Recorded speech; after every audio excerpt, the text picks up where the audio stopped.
बिस्मिल्लाहिर्रहमानिर्रहीम। अस्सलाम वालेकुम स्टूडेंट्स, कैसे हैं आप लोग? ठीक हैं? लास्ट लेक्चर्स में हमने डिस्कस किया था बिल्डिंग ई कॉमर्स प्लेटफॉर्म, उसमें कुछ चीज़ें हम स्टडी की थी। Next we are going to study chapter 5 that is e commerce business strategies.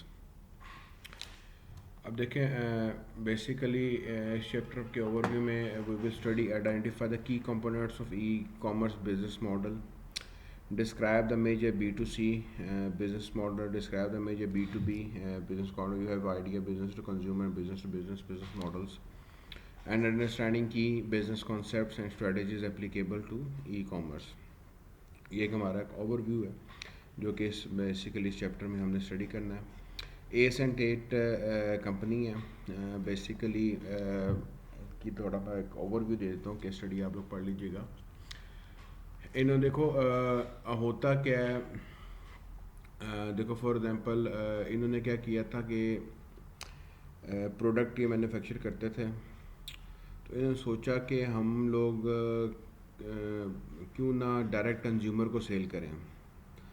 अब देखो ऑब्वियसली हमारे जितने भी बिज़नेस मॉडल्स चल रहे हैं मोस्टली क्या होता है कि दरमियान में रीटेलर होता है, होलसेलर, रिटेलर, फिर आगे कंज्यूमर हो जाता है दरमियान में। ऑफ कोर्स हर बंदा अपना प्रॉफिट मार्जिन रखता है और चीज़ एक्सपेंसिव हो जाती है। तो इन्होंने देखा कि ई कॉमर्स इंडस्ट्री में ऑप्टिकल इंडस्ट्री जो है अभी उसमें स्पेस है, वो कैप्चर कर सकते हैं। तो उन्होंने स्टार्ट किया था डायरेक्ट कंज्यूमर को सेल करना, और फिर आस्ता आस्ता ने यूरोप में, यूके में अपने स्टोर्स वगैरह भी बनाए। लेकिन इनको ई कॉमर्स इंडस्ट्री से बड़ी सक्सेस मिली, यानी इन्होंने क्या किया, सिंपली डायरेक्ट कंज्यूमर को सेल करना शुरू किया, जैसे चीज़ भी चीप पड़ रही थी इनको और प्रॉफिट मार्जिन भी अच्छा निकल रहा था और कंज्यूमर की सेटिस्फेक्शन हो रही थी। फिर इन्होंने अपने बेसिकली पॉलिसीज़ बड़ी अच्छी रखी, रिटर्न पॉलिसी है। फिर इन्होंने ये भी रखा कि अगर कोई कंज्यूमर डिमांड करता है उसको 4 ग्लासेस भेजें, वो टेस्ट कर ले, जो उसे पसंद आए वो रख ले।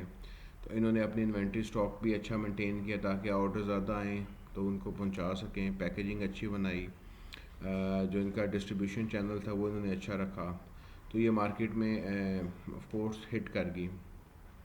अब देखो एक आइडिया होता है, एक आइडिया आ गया है, उस आइडिया को हमने क्या करना है, बिजनेस मॉडल में कन्वर्ट करना है। देखो हम अब इस चैप्टर में हम लोग रेवेन्यू की बात करेंगे, हम लोग बात करेंगे बिजनेस मॉडल कह लो, रेवेन्यू मॉडल कह लो या फाइनेंशियल मॉडल कह लो, कि बेसिकली मकसद क्या होता है कि इसमें बिज़नेस का बैक एंड पे जो भी आइडिया होता है ना, उस आइडिया को आपने कन्वर्ट करना है बिज़नेस में ताकि उससे पैसा कमा सकें।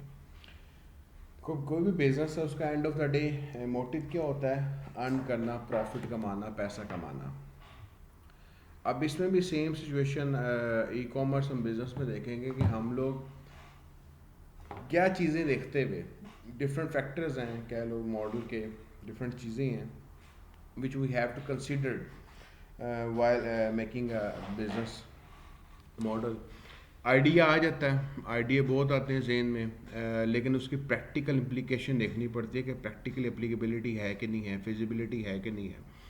एंटरप्रेन्योरशिप में हमने काफ़ी चीज़ें पढ़ी थी, फिजिबिलिटी एनालिसिस की बात की, इंडस्ट्रियल एनालिसिस की बात की, वो सारी चीज़ें हम एक traditional business point of view से स्टडी की। तो इसमें भी काफ़ी उस तरह की चीज़ें हैं जो कि हम e commerce point of view से स्टडी करेंगे।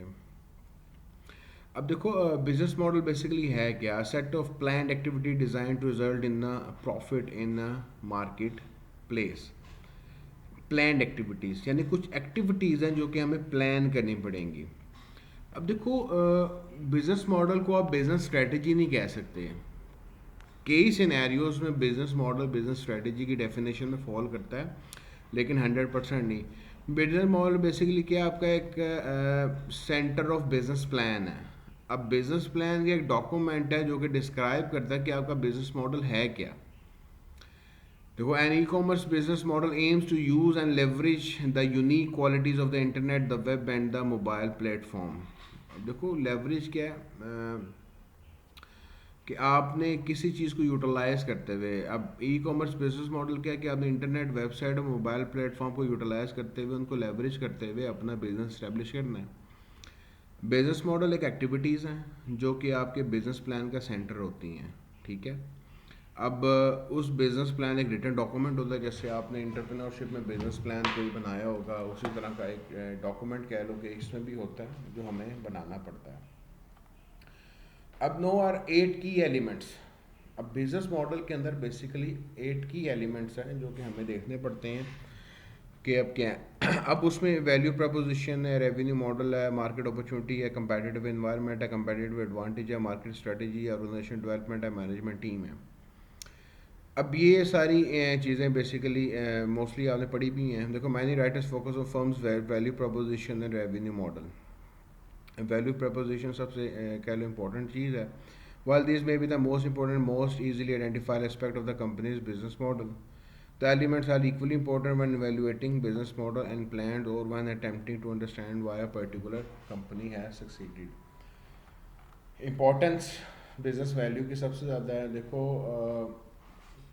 ये एक फिगर बिजनेस मॉडल है आपका, ये एलिमेंट्स हैं टोटल 8। आपकी स्ट्रेटजी क्या है, डेवलपमेंट क्या है, मैनेजमेंट टीम क्या है, कंपेटिटिव एनवायरनमेंट क्या है, रेवेन्यू मॉडल क्या है, वैल्यू प्रोपोजिशन क्या है, मार्केट अपॉर्चुनिटी क्या है और कंपेटिटिव एडवांटेज क्या है। अब देखो, स्ट्रेटजी बिजनेस मॉडल की बेस पे जो प्लान लिखते हो उसमें मॉडल आपका आता है, उस बेस पे आप पूरा स्ट्रेटजीज आइडेंटिफाई करते हो, जो कि हम देखेंगे आगे B2B B2C में क्या क्या स्ट्रेटजीज यूज़ होती हैं। अब सबसे पहली चीज़ आती है जो first factor the most important value preposition. देखो, आप लोग कोई चीज़ परचेज करते हो, देखो ब्रांड्स को भी साइड पे रखो। एक देखो, जिस बंदे ने आईफोन परचेज करना उसने आईफोन लेना है, जिसने होंडा सिविक लेनी है उसने होंडा सिविक लेनी है, जिसने ब्रांडेड कपड़े लेने हैं उसने डायनर्स पे जाना है, आउटफिटर्स पे जाना है, उसने वही लेने हैं। वो एक ब्रांड एक साइड पे होगी चीज़, ब्रांड को भी जहन से निकालो। ब्रांड बनाना करना वो एक अलग सिनेरियो है, आस्ता आस्ता आपको सब आगे देखेंगे, डिस्कस करेंगे। लेकिन अभी जो पॉइंट ऑफ कंसर्न ये ना कि आप जो प्रोडक्ट या आप कोई सर्विस लॉन्च करने जा रहे हो, तो कोई इंडिविजुअल कस्टमर जो है या कंज्यूमर है वो आपकी प्रोडक्ट या सर्विस क्यों ले। अब वो क्यों का आंसर क्या है, value proposition defines how a company product or service fulfil the needs of the customer or consumer. यानी आपकी प्रोडक्ट में ऐसी क्या चीज़ है जिससे कंज्यूमर या कस्टमर के नीड फुलफिल हो जाएगी। यानी फॉर एग्जांपल लेट्स सपोज मुझे भूख लगी है या प्यास लगी है। अब ये चीज़ें फुलफिल कैसे हो सकते हैं, पानी पी सकता हूँ, कोल्ड ड्रिंक ले सकता हूँ, खाना खा सकता हूँ, फास्ट फूड खा सकता हूँ, जंक फूड खा सकता हूँ, डिफरेंट ऑप्शंस अवेलेबल हैं। इसी तरह कोई कस्टमर चीज़ लेने जा रहा है, कंप्यूटर परचेज करने जा रहा है, लैपटॉप ले रहा है, मोबाइल फ़ोन ले रहा है, उसकी नीड है बिहाइंड, कोई ना कोई ज़रूरत है उसकी। अभी देखो, हम लोग मोबाइल फ़ोन लेते हैं for example, other than brands को छोड़ें, ब्रांड्स को देखा हम लोग वैल्यूएशन क्या करते हैं, हम देखते हैं उसकी स्पेस कितनी है, मेमोरी कितनी है, उसकी उसकी स्पीड कितनी है, उसका कैमरे का रिज़ल्ट क्या है। अब कोई बंदा मेमोरी पे फोकस करता है क्योंकि उसकी अपनी एक नीड है, कोई बंदा स्पीड पे फोकस करता है, उसकी अपनी नीड है, कोई साइज़ ऑफ द मोबाइल पे मैटर करता है, इसका साइज़ कितना ईजिली कैरी है, बड़ा है छोटा है, कोई इसका डिस्प्ले देखता है, डिस्प्ले बड़ा है छोटा है। यानी हर बंदे की एक सेपरेट ज़रूरत है, उस ज़रूरत को हमने टारगेट करना होता है। That is known as value proposition, कि आपने एक वैल्यू एडिशन करनी है, क्योंकि जब तक वो वैल्यू आपकी एडिशन नहीं होगी आपके प्रोडक्ट मार्केट में सेल नहीं हो सकती। देखो, टू डेवलप और analyse the firm's value proposition you need to understand why customer will choose to do business with the firm instead of another company and what the firm provides than other firms do not और can not. IPhone की हिट होने की वजह क्या थी, उनका operating system था, यूज़र फ्रेंडली था। नोकिया ने क्या किया, विंडो किया, यूज़र फ्रेंडली नहीं था, कोलैप्स आ गया, बाकी कंपनीज एंड्रॉयड पे आई, सरवाइव कर गई। अब आईफोन लोग क्यों लेते हैं, ब्रांड नेम है, क्यों बना ब्रांड नेम, उनका ऑपरेटिंग सिस्टम है, यूज़र फ्रेंडली है, उनका कह लो कि अट्रैक्शन थी, एक नई इनोवेशन लेकर आए थे जो बाकी कंपनीज ने भी साथ साथ करनी शुरू कर दी। तो लोगों ने क्या किया, उसको परचेज करना शुरू किया, तो वो आस्ते आस्ते एक ब्रांड बन गया। देखो, नो सर्विस प्रोडक्ट और companies by birth a brand, they have to make them self. Why they make themselves just because of value proposition, कि वो कस्टमर के नीड फुलफिल करते हैं। जब कस्टमर की नीड फुलफिल हो रही है तो ऑटोमेटिकली कस्टमर की एफिलिएशन हो जाती है, तो वो कॉन्टीन्यूसली वो एक ब्रांड कॉन्शियस हो जाता है। क्लियर है? देखो, from the consumer point of view successful e commerce value proposition include personalisation, customisation, product offering, reduction of product search cost, reduction of price discovery cost, and facilitation of transaction by managing product delivery। यानी कोई भी चीज़ हो सकती है। आप देखो अमूमन क्या होता है, दो चीज़ें, एक स्टैंडर्ड प्रोडक्ट होती है, कस्टमाइज प्रोडक्ट होती है। कई चीज़ें स्टैंडर्ड है, साबुन आप लेने जाओ, डेटोल का उठा लो, सेफगार्ड उठा लो, स्टैंडर्ड पड़ी हुई कोई भी परचेज कर सकता है। कस्टमाइजेशन क्या है कि आप अपनी मर्जी से जाके प्रोडक्ट को चेंज करवा सकते हो।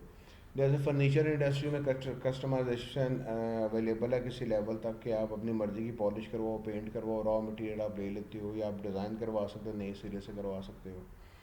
इस तरह गाड़ियों में देखो, जैसे स्टैंडर्ड चीज़ें आ रही हैं। जापानीज़ में जो ऑटोमोबाइल है वो कस्टमाइज्ड है, यानी कस्टमर जाता है, वो बताता है कि मुझे गाड़ी में ये चीज़ें चाहिए, वो उसके मुताबिक गाड़ी उसको तैयार करके दे देते हैं।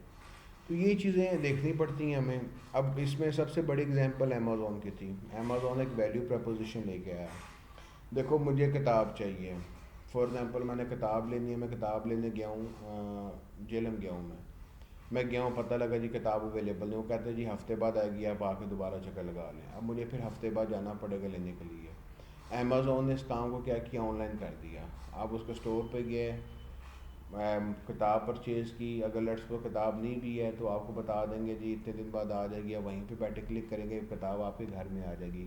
वैल्यू प्रपोजिशन क्या थी, इंपॉर्टेंस क्या थी, कस्टमर का टाइम बच रहा है, तो time that what is matters.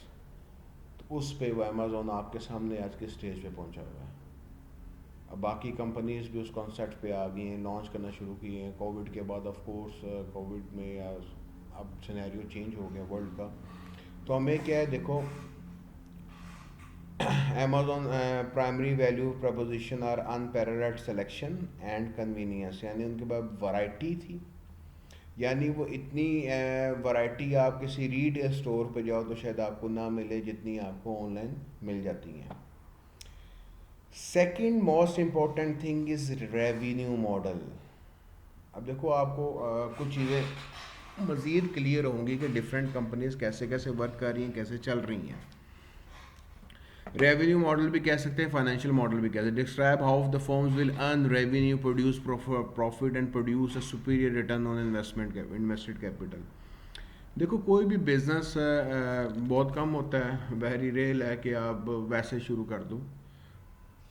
मकसद क्या होता है, पैसा कमाना। अब आपने देखना होता है पैसा कहाँ से किस तरीके से कमा सकते हैं। There are multiple options available. अब वो सर्च करने के लिए आप यू हैव टू वर्क कि आपका बेसिकली बिजनेस है क्या। देखो, profit alone are not sufficient to make company successful according to Porter 1984। In order to be successful a firm must produce returns greater than alternative investment. अब देखो, हम opportunity cast, for example मैंने 1 लाख रुपए business पे लगाया। अब उस 1 लाख में मैं लेट सपोज ऑनलाइन बिजनेस में 10,000 कमा रहा हूँ, प्रॉफिट आ रहा है मुझे। क्या ये प्रॉफिट एनफ है? अगर मैं 1 लाख किसी और काम में लगाता, हो सकता है मुझे 20,000 मिलता वहाँ से। तो हमें इस सक्सेसफुल हम ऑनलाइन बिजनेस को उस वक्त कहते हैं, रेवेन्यू मॉडल कहते हैं कि वो हमें बेस्ट प्रॉफिट दे रहा है जो कि कहीं और इन्वेस्टमेंट करके हम प्रॉफिट नहीं अर्न कर सकते। और नो डाउट जो आपकी ई कॉमर्स इंडस्ट्री है उसमें बहुत पोटेंशियल है कि आप थोड़े पैसों से अच्छा प्रॉफिट जनरेट कर सकते हैं, जो कि ट्रेडिशनल बिजनेस में नहीं कर सकते। देखो, ट्रेडिशनल बिजनेस का कॉन्सेप्ट क्या है, पैसा लगाना और पैसा कमाना है, पैसे के साथ पैसा कमाना है। ई कॉमर्स में क्या है, time is more important in money. आपका यानी पैसा नहीं लग रहा but you have to give time. और हम लोग माशाल्लाह से बहुत मसरूफ़ होते हैं, हमारे पास बहुत वेला टाइम होता है और हम टाइम दे सकते हैं। इवन कोई जॉब कर रहा है तो जॉब के साथ इसको मैनेज कर सकता है। इवन कोई कह लो कि बिज़नेस कर रहा है तो बिज़नेस के साथ एक सेपरेट एक आपका सोर्स ऑफ इनकम जनरेट कर सकता है। अब देखो there are different types of revenue models. Advertisement में है, सब्सक्रिप्शन है, ट्रांजैक्शन फीस है, सेल्स है, एफिलिएट है। अब आपको थोड़ी समझ भी आ जाएगी खासतौर पर जो इस फील्ड में है। एडवर्टीजमेंट रेवेन्यू क्या है? Company provide the form for advertisement receive fee from advertisers. OLX for example है, आप फ्री में लगा सकते हो। रेवेन्यू कहाँ से अर्न कर रहा है? जो उनकी एप्लीकेशन पे एड्स आते हैं, प्लस लोगों को वो कहते हैं कि आपकी हम गाड़ियाँ या चीज़ें जो है ना फीचर्ड कर देंगे, आप 1 हफ्ते के लिए 2 हफ्ते के लिए आप हमें पैसे दें।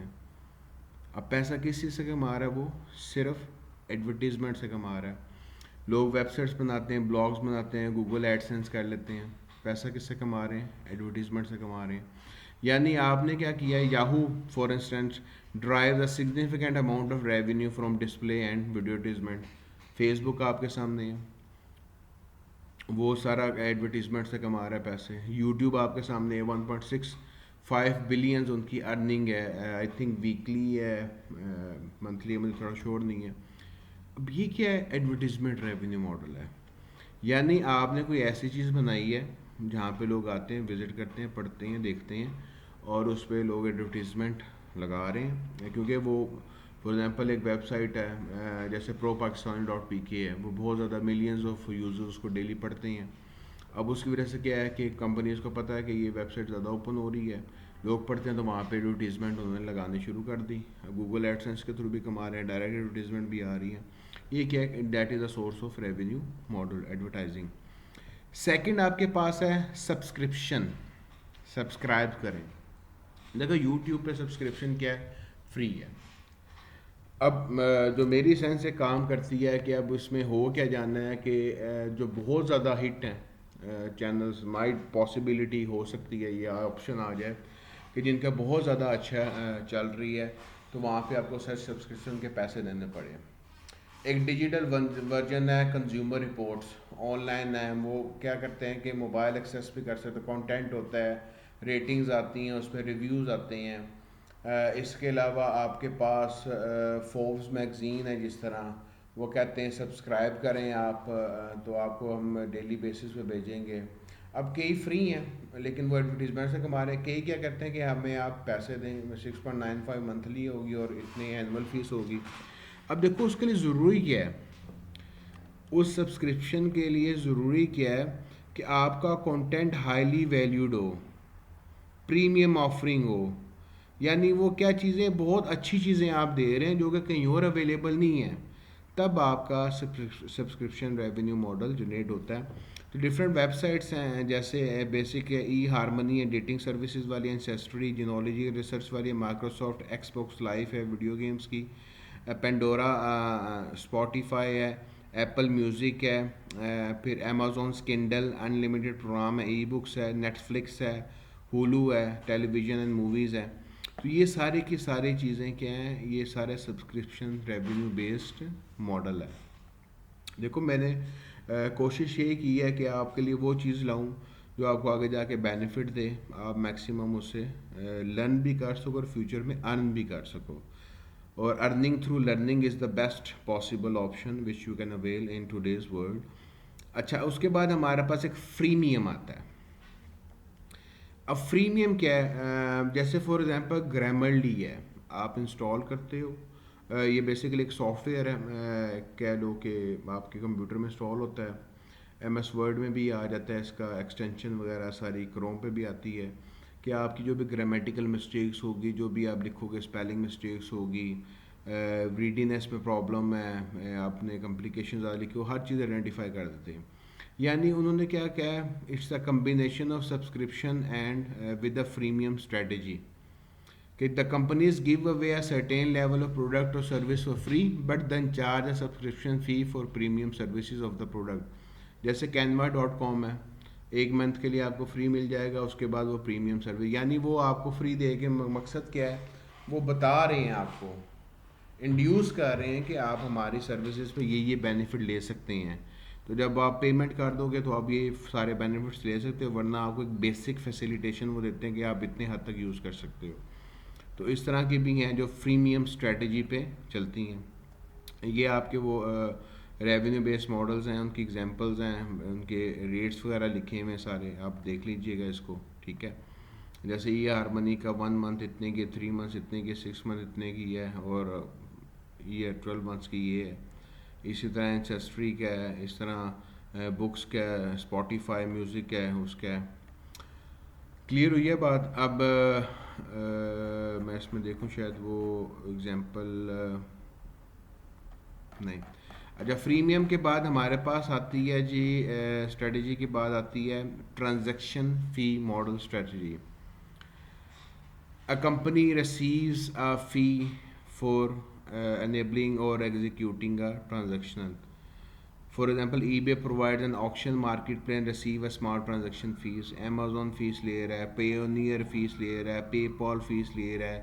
वो क्या हो रहा है, एक ट्रांजैक्शन है, ई ट्रेड है, उसमें आपको कोई ना कोई फी चार्ज कर रहे हैं, that is transaction fee revenue model. देखो, eBay provides an auction market and receive a small transaction fee from a seller if the seller is successful in selling the item.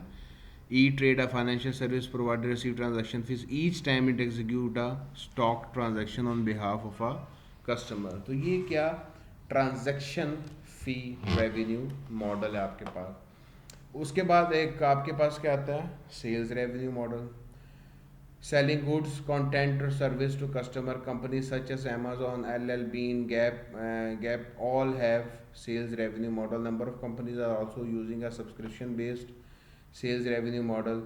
Bitchbox, which offer home delivery of beauty products for a $10 monthly or $100 annual subscription price is one example. Dollar Shave Club, which sell razor blades by subscription and was recently acquired by Unilever for $1 million is another.